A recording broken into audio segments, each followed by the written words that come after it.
Assalamualaikum warahmatullahi wabarakatuh. Perkenalkan, nama saya Ibnu Khamar Huda, NIM 19051204024 dari Prodi S1 Teknik Informatika Universitas Negeri Surabaya, kelas TI 2019A.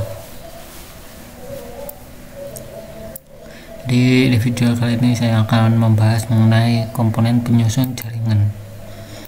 Jadi komponen penyusun jaringan itu ada yang LAN, dimana yang LAN ini adalah ada software itu adalah perangkat lunak jaringan. Biasanya kalau sebuah jaringan itu ada perangkat lunaknya, contohnya untuk sistem operasinya ada Windows dan Linux, Unix, macOS, Android, iOS, dan lain-lain. Terus juga ada driver juga untuk mensupport hardware. Kemudian ada hardwarenya juga. Hardware ini perangkat keras jaringan yang terdiri dari server dan workstation. Kemudian alat-alat jaringannya itu ada NIC, switch, router, modem, access point, kabel UTP, fiber optik, dan lain-lain.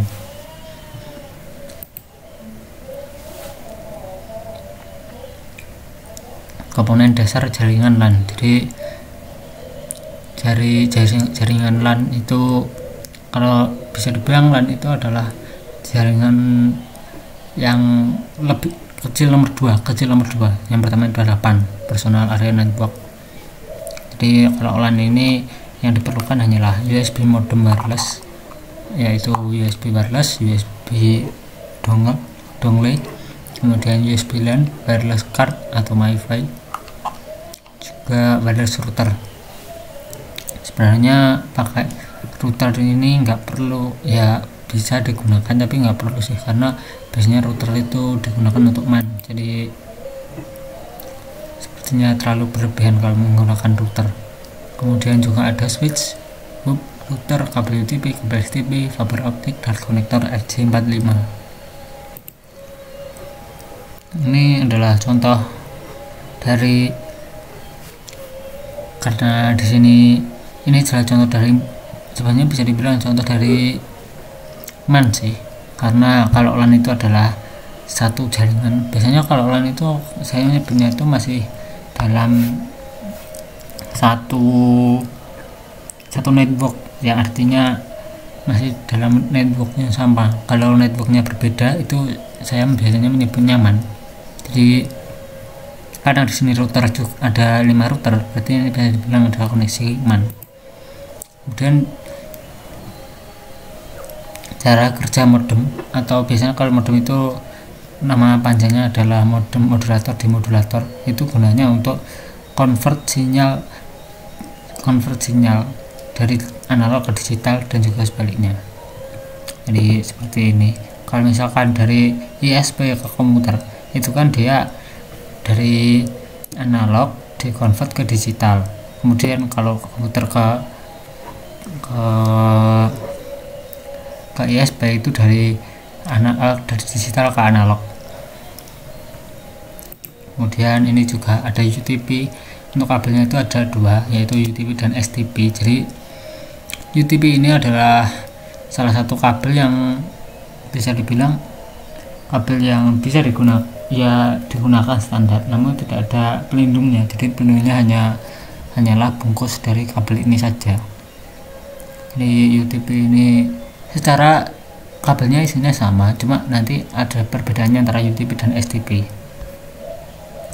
Nah, perbedaannya itu di sini. Kalau tadi UTP itu unshielded twisted pair, kalau di sini STP itu shielded twisted pair. Itu S-nya itu shielded, dimana S-nya itu adalah ini, itu menggunakan foil shield. Jadi perbedaannya hanya di perlindungnya saja sih, harusnya supaya lebih aman saja. Lalu kemudian ini ada tipe susunan kabelan yang biasa digunakan internasional. Ini ada 568A, kemudian ada 568B. Bedanya apa? Bedanya kalau yang ini biasanya digunakan untuk strike, kalau yang ini nanti digunakan untuk cross.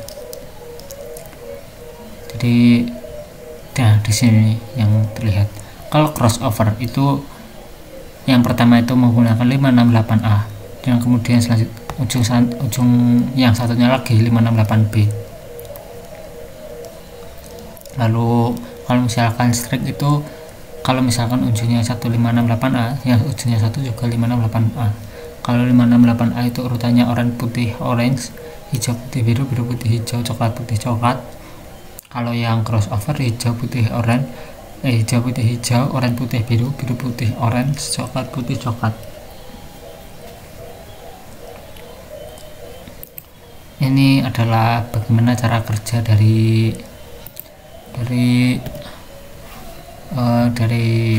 kabelnya tadi. Kalau misalkan ini strike, dia akan hanya lurus sesuai dengan warnanya. Nah, tapi kalau crossover ini berbeda, karena kalau mengurutkan warnanya kan mereka berbeda urutan. Ini yang dari ini strike, ini yang 568A, yang ini 568B, jadi diurutkan. Jadi mungkin saya sedikit jelaskan sedikit ya. Untuk yang 1, 2, 3, 6 ini digunakan untuk transferring data. Jadi ini ada RX, kemudian ada TX, ini gunanya untuk bagian transfer data.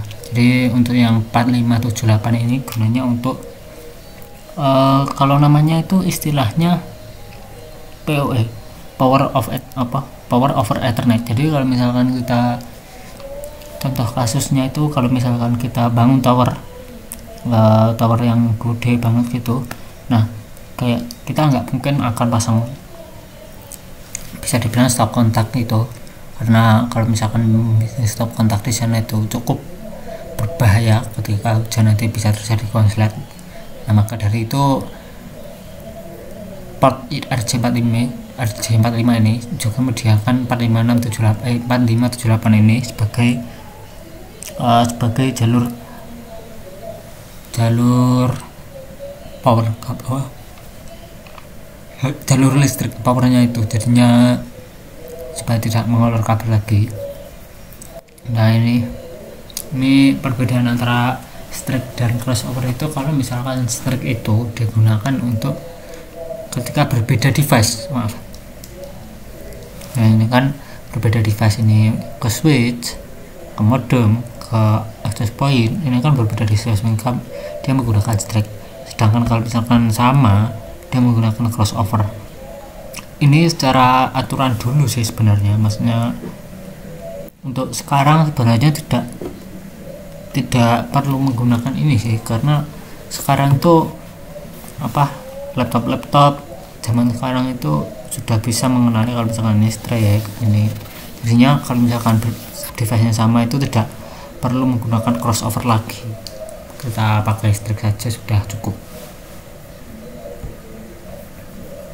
Ini adalah tipe-tipenya dari kabel. Ini kategori 3 dan kategori 5 ini sudah tidak dipakai lagi karena sudah bisa dibilang out of date. Di sini ada 35E, 6A, dan 7. Ini adalah kategorinya dari setiap kabel. Mungkin akan saya skip. Di sini juga ada kategori 8. Terus kemudian ada ini adalah kabel fiber optik. Jadi kabel fiber optik itu bentuknya seperti ini, dari buahnya sini. Untuk kabel fiber optik ini tidak menggunakan RJ45 ya, dia ada konektor khusus, jadi tidak sembarangan bisa dipasang di device, hanya device tertentu saja yang bisa mensupport kabel fiber optik ini. Ini ada single mode, ada multi mode. Ini perbedaannya sudah tahu ya kalau misalkan dari arti single mode dan multi modenya. Ini untuk dalamannya dari itu RJ dari fiber optik, dimana disini ada jacket, cladding, buffering, terus ini core-nya yaitu kabelnya, tembaganya itu. Terus kemudian di sini ada kelebihan dan keuntungan dari kabel fiber optik dan juga kabel twisted pair cable. Jadi kalau two step ini lebih mahal bisa dibilang. Terbalik sih, fiber optik itu lebih mahal daripada twisted cable pair, karena fiber optik ini memang cukup worth it sih untuk dibeli kalau misalkan support. Karena kalau kita gunakan twisted pair cable ini sebenarnya juga tidak masalah, cuma karena tergantung kebutuhan juga, tergantung sesuai dengan kebutuhan yang dibutuhkan. Kalau misalkan hanya perlu terkoneksi internet saja, baik menggunakan twisted pair cable yang lebih murah dan juga instalasinya lebih mudah. Di sini ada konektornya dari apa namanya, fiber optik. Di sini ada stack tip, kemudian ada fiber channel, ada square konektor, jadi banyak di sini. Jadi bisa dibilang cukup agak ribet sih, tapi meskipun dari ribetnya itu kita juga dapat manfaatnya juga, karena fiber optik ini memang cepat. Ini juga ada konektornya beserta spesifikasinya. Terus kemudian kalau misalkan kita pakai fiber optik, nah ini kalau misalkan kita gunakan, kalau misalkan pada port Ethernet itu kan pasti tidak bisa. Nah, karena tidak bisa itu diperlukan yang namanya converter. Jadi kalau misalkan menggunakan converter ini, maka di sini akan terlihat kalau misalkan di situ ada ini, di bagian sini itu ada fiber optik itu ada dua, terus di output kan menjadi Ethernet, kemudian dimasukkan ke sini. Nah, ini gunanya converter ya. Kalau misalkan ingin tetap menggunakan port Ethernet tapi medianya menggunakan fiber optik, ini kalau misalkan langsung to the point, maksudnya langsung ke switch atau ke router gitu. Kalau misalkan langsung menggunakan menggunakan kabel fiber optik, gambarnya seperti ini. Oke, jadi kurang lebih cukup sekian video tentang komponen penyusun jaringan. Semoga bermanfaat. Ada kurang lebihnya mohon maaf. Wassalamualaikum warahmatullahi wabarakatuh.